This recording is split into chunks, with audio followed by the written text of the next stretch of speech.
இப்ப நாங்க வேண்டிய துவாக்கள் கேட்கிற நேரம் துவா கேட்டா ஸல்லல்லாஹு அலைஹி வஸல்லம் சொன்னாங்க 3 வகையில் அவனுக்கு பதில் கொடுக்கப்படும். அடுத்தது என்ன?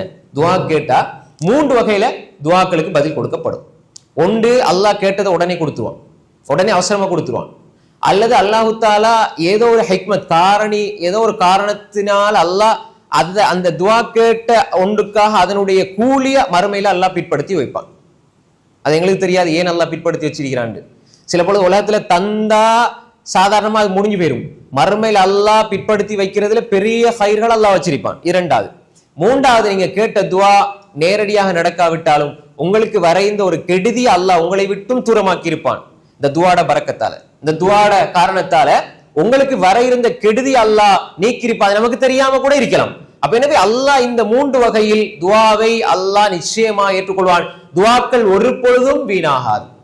அல்லாஹ்க்கு முன்னால் நீங்கள் ஏந்திய கைகள் வெறுமையாக விடப்படாது. அல்லாஹ்வுக்கு முன்னால் வடித்த கண்ணீர் துளிகள் ஒரு பொழுதும் வீணாகாது. அல்லாஹ்வுக்கு முன்னால் நீங்கள் இருந்து கேட்ட ஒரு வார்த்தையையும் அல்லாஹ் செவியேற்காமல், அதற்கு விடை சொல்லாமல் அல்லாஹ் விடவே மாட்டான் என்பதை நாங்க ஆணித்தரமா விளைக்கணும். அடுத்தது, துவா கேட்கிற நேரம் நாங்க எந்த துவா கேட்டாலும் யாருக்கா இருந்தாலும் சரி, துவா கேட்டுக்கும் பொழுது இன்ஷா அல்லாஹ் சொல்லக்கூடாது. அல்லாஹ் உங்களோட பாவத்தை மன்னிக்கட்டும் இன்ஷா அல்லாஹ். நிறைய பேர் நாங்க பாக்குறோம், எல்லாரும் சர்வசாதாரணமா சொல்றாங்க. அப்படி சொல்லவே கூடாது. ஒரு மனிதன் அல்லாஹ் இடத்துல துவா கேட்டா, யா அல்லாஹ் அல்லாஹும்ம ஃபில்லி இன் ஷிஅத, இப்படி நீங்க சொல்லாதீங்கன்னு சொன்னாங்க ஸல்லல்லாஹு அலைஹி வஸல்லம். யா அல்லாஹ் நீ நாடினால் என்ன மன்னி யா அல்லாஹ், நீ நாடினால் எனக்கு இதத்தா யா அல்லாஹ். இப்படி கேட்க கூடாது. அல்லாஹ் தஆலா உங்களுக்கு நல்ல வாழ்வாதாரத்தை, ரிஸ்க, நல்ல பரக்கத்தை தரட்டும் இன்ஷா அல்லாஹ். அது இன்ஷா அல்லாஹ் அது சரி வராது. அங்க துஆவுல இன்ஷா அல்லாஹ் இல்ல, துஆவுல இன்ஷா அல்லாஹ் இல்ல, அது சொல்லவே கூடாது. நாங்க எங்களுக்கு கேட்டாலும் சரி, அடுத்தவங்களுக்கு கேட்டாலும் சரி, யா அல்லாஹ் நீ தா என்று உறுதியாக கேட்கணும். இதா தஆ அஹதுக்கும் ஃபல்யஅஸிமில் மஸ்அலா, உறுதியா கேட்கணும்.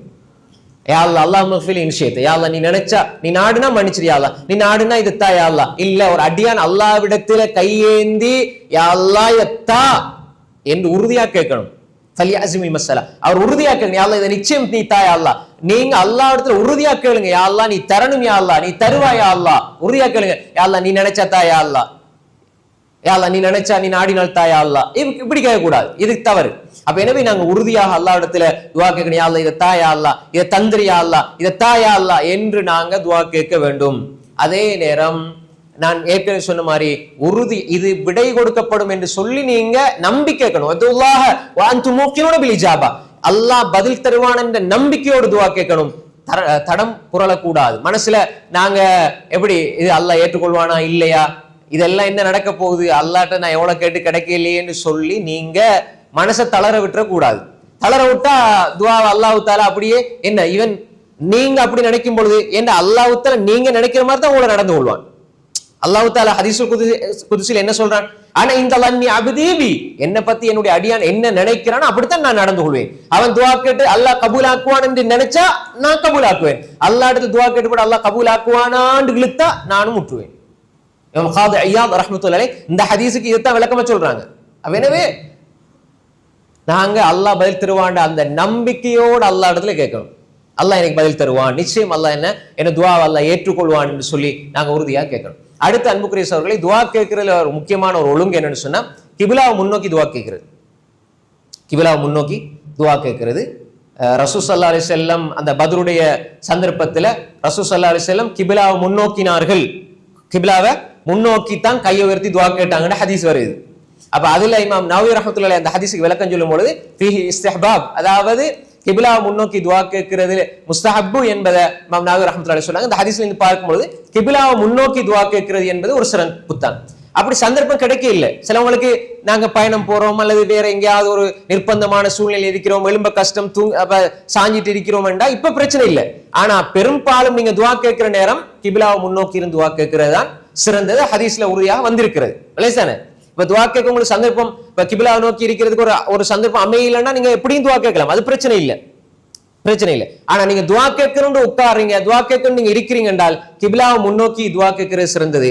அதே மாதிரி அன்புக்குரிய சகோதரர்களே, துஆ கேட்கிற பொழுது இன்னொரு மிக முக்கியமான விஷயம் இருக்குது என்னன்னா, அல்லாஹ்விடத்துல என்ன ஒரு அற்பம், அதாவது நான் அல்லாஹ்விடத்துல இதை அடைஞ்சு கொள்ளணும்னு சொல்லி ஒரு தேவையோடு அதே தேவையோடு அல்லாஹ்விடத்துல துஆ கேட்கணும், தன் அல்லாஹ்ட அடிமைண்ட உணர்ந்து துஆ கேட்கணும், தாழ்ந்த குரலில் துஆ கேட்கணும். கத்தி சத்தம் போட்டு நீங்க நான் நேத்து உங்களுக்கு சொன்னேன், ஒரு பள்ளியில இருந்துட்டு எல்லாரும் சக்தி இந்த ஒரு ஆள் துஆ கேட்கறது எல்லாம் ஆமீன் ஆமீன் யா அல்லாஹ் இந்த வெடிக்கிற மாதிரி, அது அல்லாஹ் விரும்புறதே இல்லை. அல்லாஹ் புகழ்ந்து சொல்றான். ஜக்கரியா அலைஹிஸ்ஸலாம் அல்லாஹ்விடத்துல துஆ கேட்டாங்க. எப்படி கேட்டாங்க? இத்நாதா ரப்பஹு நிதாஅன் ஹஃபியா. ரொம்ப ரொம்ப யா அல்லாஹ் என்ன மன்னிச்சு யா அல்லாஹ் உது ரப்பக்கும் தல்லரூ ஹஃபியா. அல்லாஹ்விடத்துல அந்த தாழ்ந்த குரல்ல எனக்கும் என் ரப்புக்கும் இடையில உள்ள விஷயத்தை ஊருக்கு உலகத்துக்கு காட்ட வேண்டிய அவசியம் இல்லை. தனிமையில் இருந்து அல்லாஹ்விடத்துல அல்லாஹ்வோட ரகசியமா பேசுறேன், ரகசியமா ஒப்பந்தம் செய்றேன், ரகசியமா அல்லாஹ்விடத்துல நான் கேட்கிறேன்டா நாங்க ஏன் சத்தம் போடணும், ஏன் கத்தணும்? அப்ப எனவே நாங்க மென்மையான குரல்ல அழுக வருதா அழுது அழுது துஆ கேட்கிறோம். நாங்க அல்லாஹ்விடத்துல மன்றாடி கெஞ்சி அழுது அழுது துஆ கேட்கிறோம். இப்ப இது எனக்கும் அல்லாஹ்வுக்கும் உள்ள விஷயம். இத ஊரோ உலகமோ பார்க்க வேண்டிய அவசியம் இல்லை. அதே மாதிரி சத்தம் போட்டு ஒரு ஆள் கேட்க பின்னால் ஆமீன் ஆமீன் சொல்ற இந்த வழிகேடுகளோ அல்ல. நான் என்ற தேவையை அல்லாஹ்விடத்துல கேட்கிறேன், தனிமையில இருந்து கேட்கிறேன், அல்லாஹ் விடை கொடுப்பான நம்பிக்கையில கேட்கிறேன், உணர்ந்து கேட்கிறேன், அழுது கேட்கிறேன், மன்றாடி கேட்கிறேன். இப்படி நாங்க அல்லாஹ்வுக்கு முன்னால இருந்து துஆ கேட்கிற பொழுது அல்லாஹு தாலா நிச்சயமாக எங்களோட துஆக்களை ஏற்றுக்கொள்வான். இதுல இன்னொரு அடிப்படையான அம்சம் என்னண்டா, துஆ ஏற்றுக்கொள்ளப்படுறதுக்கு முக்கியமானது எங்களோட உணவு பழக்கம் ஹலாலா இருக்கும். ஹராமான உணவை சாப்பிட்டுட்டு மேல சொன்ன எல்லாத்தையும் நீங்க செஞ்சாலும் துஆ ஏற்றுக்கொள்ளப்படாது. இதுதான் முக்கியமான ஒரு முகவரி. கடிதம் ஒரு 5 பக்கத்துக்கு எழுதிட்டீங்க, அட்ரஸ் எழுத இல்லைன்னா எப்படி போகும் கடிதம்? ஒரு 5 பக்கத்துக்கு கடிதம் எழுதிக்கிறீங்க, லெட்டர் எழுதிக்கிறீங்க, நீங்க அட்ரஸை போட இல்லை, கடிதம் போகுமா? நான் 10 பக்கம் எழுதினேன் 20 பக்கம் எழுதினேன்னு சொல்றதுல பிரயோசனம் இருக்குதா? இல்லை, அட்ரஸ் சரியா இருக்கணும். அப்ப எனவே அன்புக்குரிய சகோதரர்களே, எங்கட உடலை ஹலாலான முறையில வளர்த்திருக்கணும், ஹலால உட்கொள்ளணும்.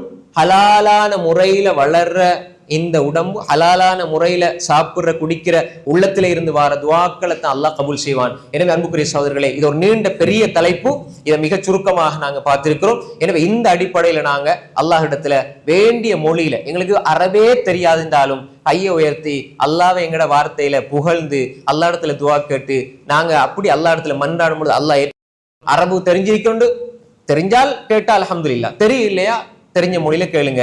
நீங்க கையை உயர்த்தி அல்லாஹ் புகழ்ந்துட்டு நபி ஸல்லல்லாஹு அலைஹி வஸல்லம் ஸலவாத்து சொல்லி நீங்க வேண்டிய துஆவை கேட்டு நபி ஸல்லல்லாஹு அலைஹி வஸல்லம் மீது ஸலவாத்தை நீங்க சொல்லணும், கட்டாயம் சொல்லணும், முழுமையா சொல்லி போட்டு நீங்க வேண்டிய மாதிரி துஆ கேளுங்க. தெரியலையா தெரிஞ்ச அளவுக்கு சொல்லிக் கொடுங்க. அப்ப இப்படி நீங்க துஆ கேட்டு அல்லாஹ்விடத்துல துனியாவுடைய ஆகிராவுடைய காரியங்களை கேட்டு, இந்த உலகத்துக்கு மறுமை கேட்டு, தீனுக்காக துனியாவுக்காக கேட்டு, இந்த உலகத்தில இருந்து நல்ல முறையில வாழ்ந்து மறுமையிலும் சொர்க்கத்துல அல்லாஹ்வை பார்க்கக்கூடிய அந்த சந்தர்ப்பத்தை கிடைக்கிற அந்த உயர்ந்த இன்பத்தை எல்லாம் நீங்க அல்லாஹ்விடத்துல கேட்கிற பொழுது அல்லாஹு தஆலா ஆனந்தம் அடைகிறான். அந்த துஆவை அல்லாஹ் ஏற்றுக்கொள்றான். அதைத்தான் அல்லாஹு தஆலா சொல்கிறான், வகால ரப்புக்கும் உதுஊனி அஸ்தஜிப் லக்கும், நீங்கள் என்னிடம் துஆ கேளுங்கள், நான் அதை நிச்சயமாக ஏற்றுக்கொள்கிறேன், பதிலளிக்கிறேன் என்று அல்லாஹு தஆலா சொல்கிறான். எனவே இந்த அடிப்படையில் நாங்கள் அல்லாஹ்விடத்திலே துஆ கேட்போம். அல்லாஹ்விடத்திலே நாங்க துஆ கேட்கிற பொழுது அந்த துஆக்களை நாங்க விசாலமா கேட்போம். அல்லாஹு தஆலா எங்களுக்கும் இந்த இங்க வந்திருக்கக்கூடிய அனைவருக்கும் இந்த உலகத்தில் இருக்கிற எல்லோருக்கும் அல்லாஹு தஆலா அருள் செய்ய வேண்டும் என்று சொல்லி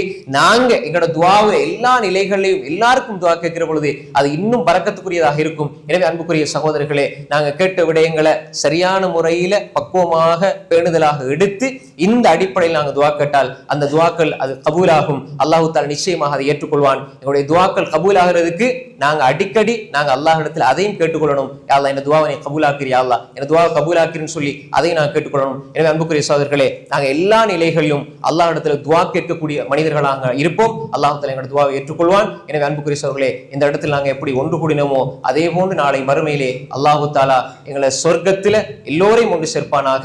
வாஹிரு தஅவானா அனில் ஹம்துலில்லாஹி ரப்பில் ஆலமீன். வஸ்ஸலாமு அலைக்கும் வரஹ்மத்துல்லாஹி வபரகாத்துஹு. சுப்ஹானக்கல்லாஹும்ம வபிஹம்திக் அஷ்ஹது அன் லா இலாஹா இல்லா அன்த அஸ்தக்ஃபிருக வ அத்தூபு இலைக்.